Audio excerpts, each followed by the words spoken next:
Once upon a time, 4 nurses graduated from school and were sent to a village to serve. Having spent their entire lives in the city, these nurses were eager and excited in anticipation to explore and experience a different setting.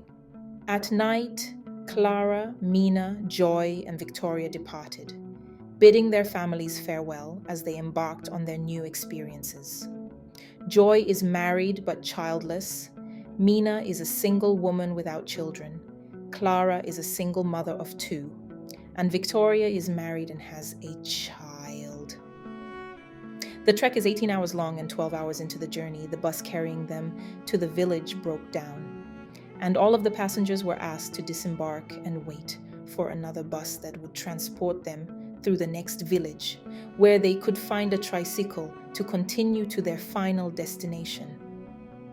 I knew this was a horrible idea from the beginning, Mina said.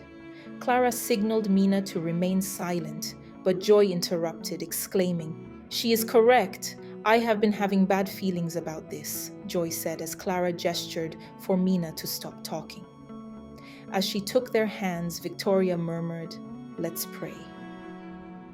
After 6 more hours of waiting, the bus finally arrived.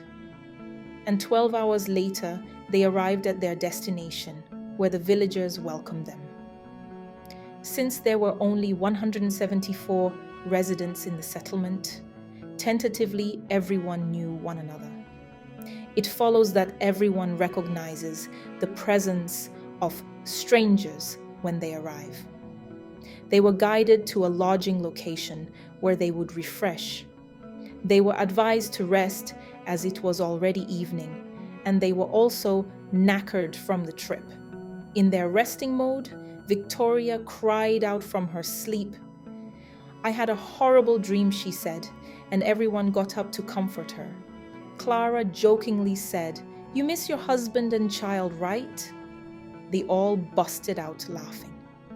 Mina retorted, "It's already dawn. Let's wash up and go to the palace for a formal presentation." The 4 ladies proceeded to brush their teeth in front of the room when an old man, who is described as a drunkard and mentally unstable, said to them, "You won't see the light of day by tomorrow morning. They will finish you," and starts to laugh out loud. His friend came and dragged him away whilst apologizing to the nurses. She said, "My friend is crazy. I apologize." The nurses were shocked and confused. After finishing their preparations, they departed for the palace. The elders welcomed them, gave them a tour of their workspace, and cleaned up the area. They went back to their place of abode to pass the night. On the next morning, they awoke to find their front door barred from the outside and heard whispers of men scheming and plotting something wicked against them. They were petrified and started shedding tears and shouting for help. They recall what the drunkard had told them. So, the old man wasn't mentally unstable as we had thought. While they continued to cry uncontrollably, they started searching the room for methods to break free. A few hours later, their lives were taken by the priest of the town for sacrifice. A guy who had had enough of strangers disappearing from the village traveled a long distance to the city to denounce this to the authorities. Nothing positive came out of the month-long back and forth between the village elders and the families of the victims over how to raise their offspring. The police could not do anything because of insufficient evidence. A month later, the family and friends of the victims assaulted the village at dawn and set fire to everything, eliminating every man in the village, leaving women and children only. The village became a ghost town. The women and children migrated to a new country. Victoria screamed and awoke from her slumber. She immediately called Mina, Clara, and Joy on a conference call. She shared her dream with them, and requested them to say a prayer and get ready for the day. They all laughed at Victoria, calling her an overthinker. "You're terrified because we're going somewhere you don't know." Clara couldn't stop laughing, while Joy remained quiet. "Are you there?" "Mina?" Victoria asked. Mina sighed and said,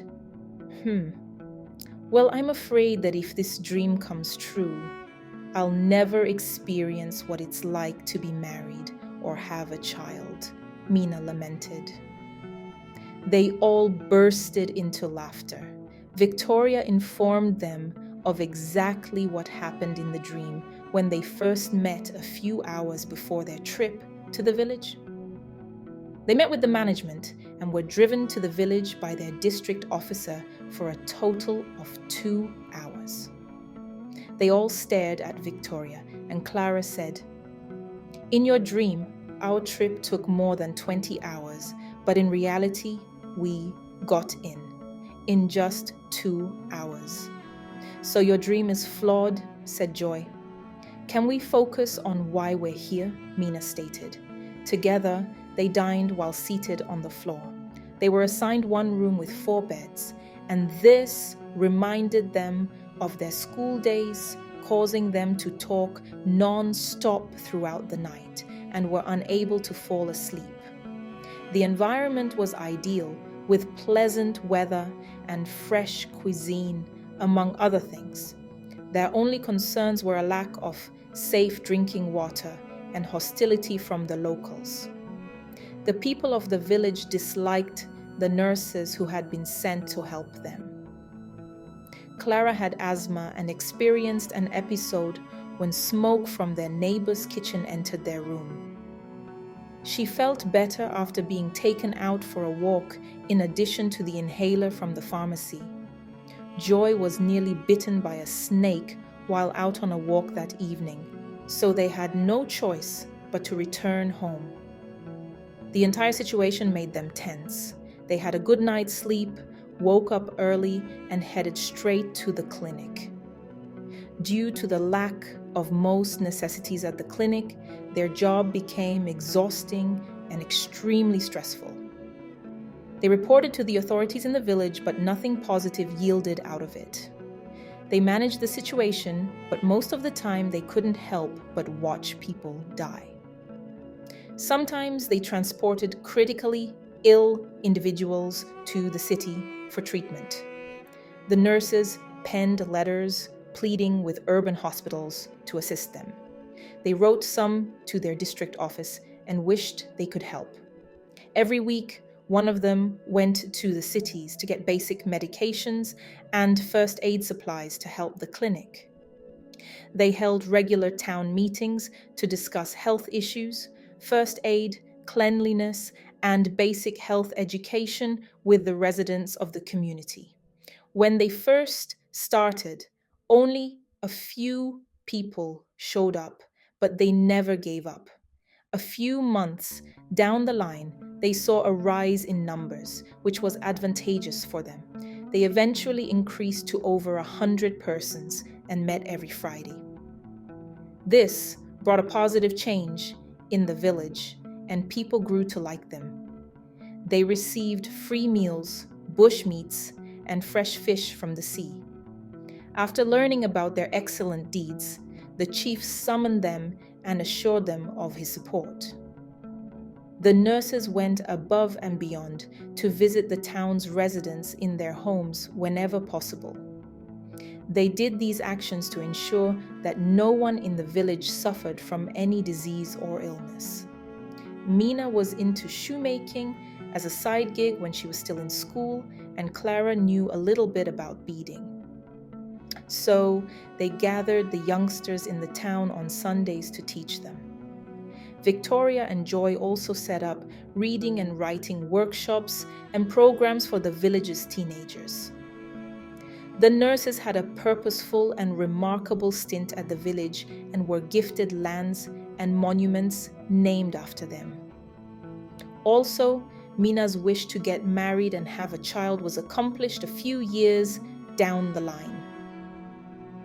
Thanks for watching.